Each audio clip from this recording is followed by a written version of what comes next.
আসসালামু আলাইকুম প্রিয় এসএসসি 25 পরীক্ষার্থীরা। তো তোমরা যারা বোর্ড চ্যালেঞ্জ করছো, এবার বোর্ড চ্যালেঞ্জের রেজাল্টটা হিউজ হিউজ পরিমাণ শিক্ষার্থীর পরিবর্তন হবে।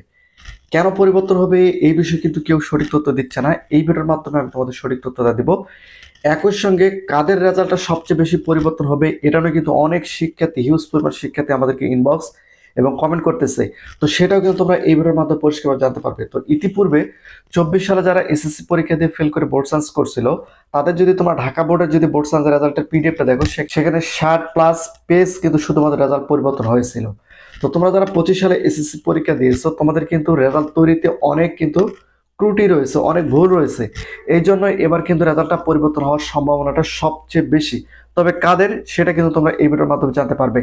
আর বিশেষ করে আমি তোমাদের বলি, Comilla board, Jessore board, Dinajpur board, এই বোর্ডগুলোর রেজাল্ট তৈরি তারা কিভাবে করে সেটা সঠিকভাবে বলা যাচ্ছে না। তবে তাদের রেজাল্টের অনেকটাই ভুল চলে আসে। দেখা যায় যে কেউ যদি ফেল করে তাদের রেজাল্টে এক্স এক্স চলে আসে, কারো আবার এক্স ওয়াই চলে আসে।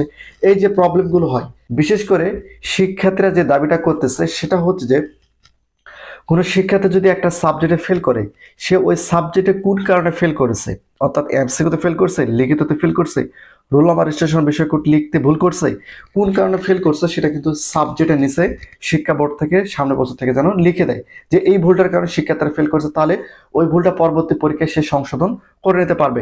এই দাবিটা কিন্তু অনেক শিক্ষার্থী করতেছে। তো তোমাদের মতামত থেকে অবশ্যই তোমরা নিচে কমেন্ট করে জানাও। তো এখন বিষয়টা হচ্ছে যে তোমাদের মধ্যে অনেক শিক্ষার্থী কিন্তু বোর্ড সায়েন্স করছে, অনেক শিক্ষার্থী। একটা বোর্ড থেকে 1 লক্ষ+ শিক্ষার্থী বোর্ড সায়েন্স করছে। 1 লক্ষ শিক্ষার্থী যদি বোর্ড সায়েন্স করে, তাহলে সেখান থেকে হিউজ পরিমাণ শিক্ষার্থীর রেজাল্ট কিন্তু পরিবর্তন হবে। তবে এখানে বোঝার বিষয়টা রয়েছে, আরেকটি বিষয় তোমাদের পরিষ্কার করে দেয়। তোমরা যারা ফেল করোনি কিন্তু নম্বর বৃদ্ধির জন্য বোর্ড সায়েন্স করছো, তোমাদের কিন্তু 30 জুলাই থেকে তোমরা কলেজে ভর্তির জন্য আবেদন করতে পারবে।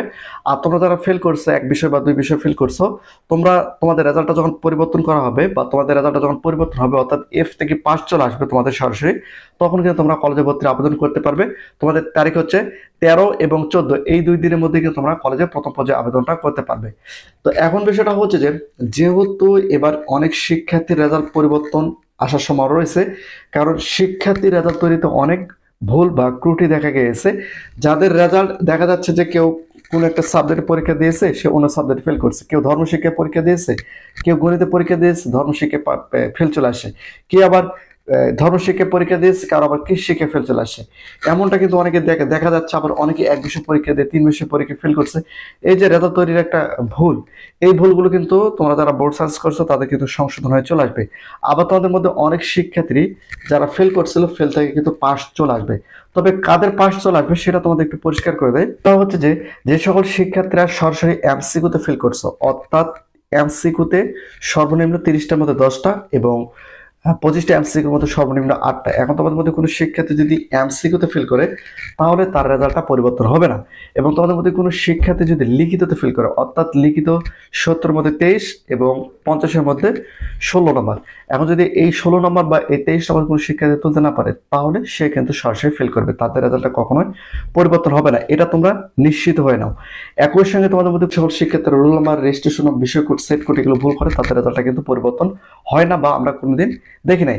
তবে বিশেষ করে শিক্ষা বোর্ড থেকে যেটা বলছে যে, তোমাদের যে বোর্ড খাতা রয়েছে, বোর্ড খাতার মধ্যে প্রত্যেকটা প্রশ্ন উত্তর নম্বর দেওয়া হয়েছে কিনা সেটা দেখবে, এবং প্রত্যেকটা নম্বর শিক্ষক বা সেটা উঠানো হয়েছে কিনা, এবং তোমাদের সেটা সঠিকভাবে স্ক্যান করা হয়েছে কিনা, সঠিকভাবে জিপে নির্ণয় করা হয়েছে কিনা, এই কয়েকটা ভুল দেখবে। এই কয়েকটা ভুল যদি তোমাদের ভুলের কারণে ফেল চলে আসে, তাহলে তুমি নিশ্চিত থাকো তোমার রেজাল্টটা কিন্তু পরিবর্তন হবে। তবে আমার ধারণা যে এবার রেজাল্টটা পরিবর্তন হওয়ার সম্ভাবনা সবচেয়ে বেশি, বিশেষ করে যে সকল শিক্ষার্থীরা জিপিএ বৃদ্ধির জন্য, অর্থাৎ নম্বর বৃদ্ধির জন্য বোর্ড সায়েন্স করছে, তাদের রেজাল্টটা সবচেয়ে বেশি এবার পরিবর্তন হওয়ার সম্ভাবনা রয়েছে। আর তোমাদের মধ্যে যে সকল শিক্ষার্থীরা এক বিষয় ফেল করছে বা 2 বিষয় ফেল করছে, তাদের রেজাল্টটা পরিবর্তন হবে, তবে অনেকটাই কম সংখ্যক পরিবর্তন হওয়ার সম্ভাবনা রয়েছে। তো এটা হচ্ছে সর্বশেষ আপডেট, এবং কাদের রেজাল্টটা পরিবর্তন হবে এবং কাদের রেজাল্টটা পরিবর্তন হচ্ছে না, সেটা কিন্তু আমি তোমাদের এই ভিডিওর মাধ্যমে পরিষ্কার করে দিলাম। তারপর যদি তোমাদের মধ্যে কোনো কনফিউশন থেকে থাকে, অবশ্যই তোমরা সেটা নিচে কমেন্ট করে জানাতে পারো।